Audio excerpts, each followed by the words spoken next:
queremos comunicar uma mensagem a cada uma das vossas vidas, uma mensagem que julgamos de extrema importância, relevância para cada um de vocês e como para cada um de nós. É uma mensagem que tem poder de transformação, é uma mensagem que tem poder para a salvação da nossa alma.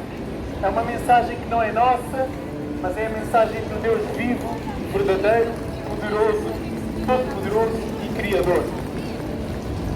A Bíblia diz que Deus criou os céus e a terra. Deus criou os céus e a terra. Tudo que nós vemos hoje em dia, tudo o que é paisagens, nuvens, céu, chuva, água, foi Deus quem criou. Vida animal, vida terrena, neve, relva, foi Deus quem criou. A Bíblia fala do processo de criação, todo o processo de criação de Deus, desde as criaturas, desde os animais, até ao ser humano. A Bíblia diz que o ser humano foi criado à imagem, conforme a semelhança do seu Criador, conforme a semelhança de Deus. Então nós fomos criados para Deus, fomos criados para viver para Deus.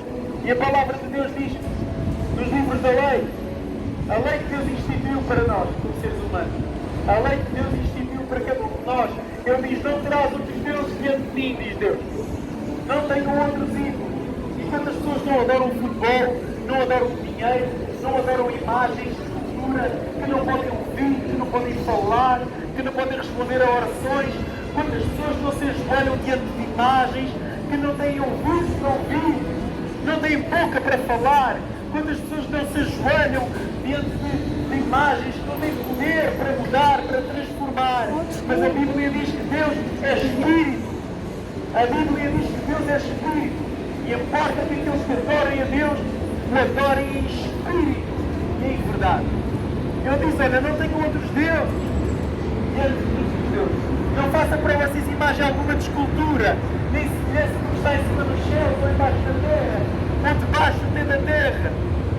Não tenham imagens de escultura. Não é? Não se encurvem em imagens de escultura.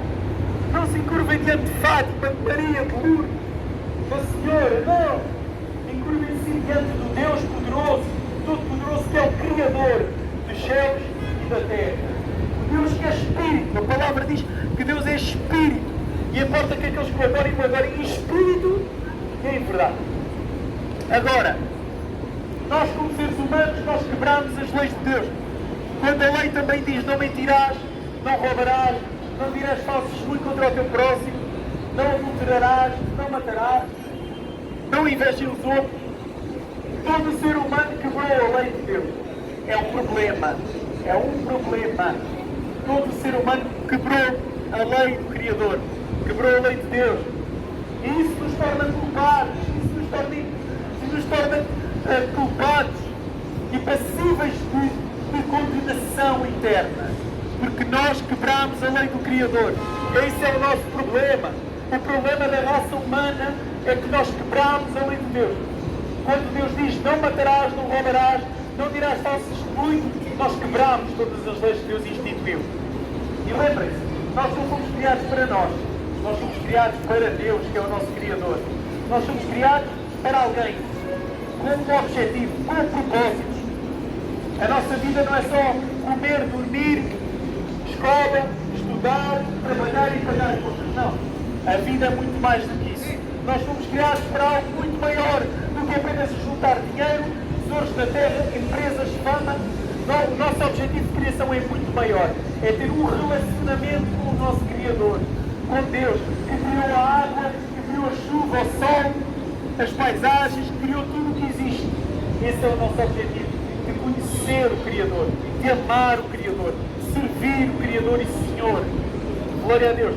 Mas como eu já disse, a Bíblia diz que todos pecaram e separados estão da glória de Deus. Isto é apenas uma pequena lista de todos os pecados que fazem o ser humano se separar da glória de Deus. E a Bíblia diz que todo ser humano está separado. E agora? Todo ser humano herdará a condenação se não se agarrar ao presente que Deus deu para nos salvar. Porque a Bíblia diz que Deus amou o mundo de tal maneira que Deus foi o primeiro a dar. O ofendido foi o primeiro a dar um presente numa sala de tribunal.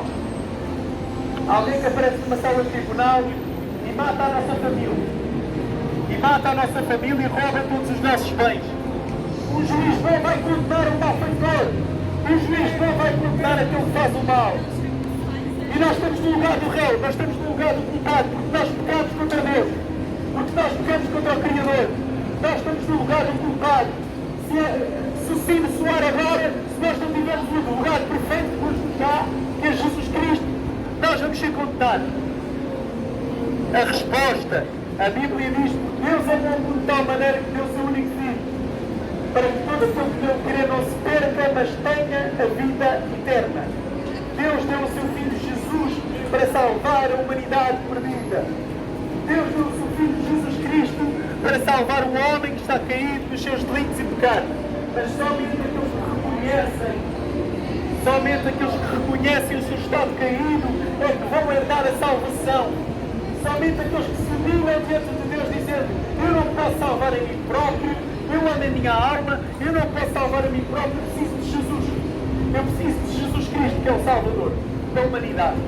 É a única maneira pelo qual o ser humano se salva. É deixar o orgulho de lado e aceitar o presente que Deus dá a dizer: eu não posso salvar por minhas obras, eu não posso salvar por minha vontade, eu só posso salvar porque Jesus Cristo deu a vida para nos salvar. E aí, humilhando-se diante de Deus, reconhecendo o presente que Deus deu para a humanidade, aceitar a Cristo, reconhecer a Cristo, receber a Jesus no coração, receber a Jesus na sua vida. É mais do que todo o dinheiro do mundo, é mais do que todo o ouro e toda a prata que são perecíveis. Jesus nos salva da eternidade do inferno. Jesus nos salva da eternidade longe de Deus.